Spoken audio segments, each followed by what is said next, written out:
Sa gitna ng mga isyu ng korupsyon at maanumalyang flood control projects, marami ng investor ang nagdesisyong umatras sa Pilipinas. Ayon kay Cora Guidote, dating head ng Investors Relation Office ng Bangko Sentral ng Pilipinas, patuloy na lumiliit ang tiwala ng mga negosyante dahil sa laganap na korupsyon sa pamahalaan. Marami na nag-pull out.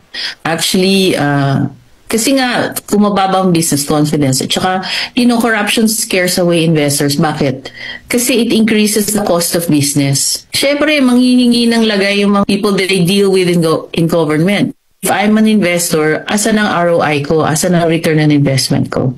Wala, di ba? So, I would rather invest in other countries where I can make more money and it will be easier for me to do business in those countries. Ayon kay Guidote, sa nakalipas na 3 taon, nagnegatibo ang net foreign direct investment sa bansa. Ibig sabihin, mas maraming kapital ang lumalabas kaysa pumapasok. Pag walang masyadong nag-invest, wala rin masyadong trabaho. So pag walang trabaho yung mga tao, there's a higher incidence of poverty. Dagdag pa niya, hindi lang sa mga flood control project at Department of Public Works and Highways umiikot ang issue ng korupsyon, kundi laganap din aniya ito sa iba't ibang ahensya ng gobyerno.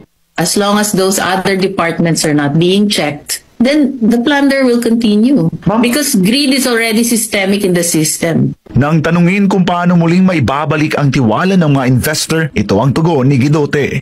The government has to be accountable. And who has to be accountable? Those that approve the General Appropriations Act. So if they cannot address that, then you need a change in leadership.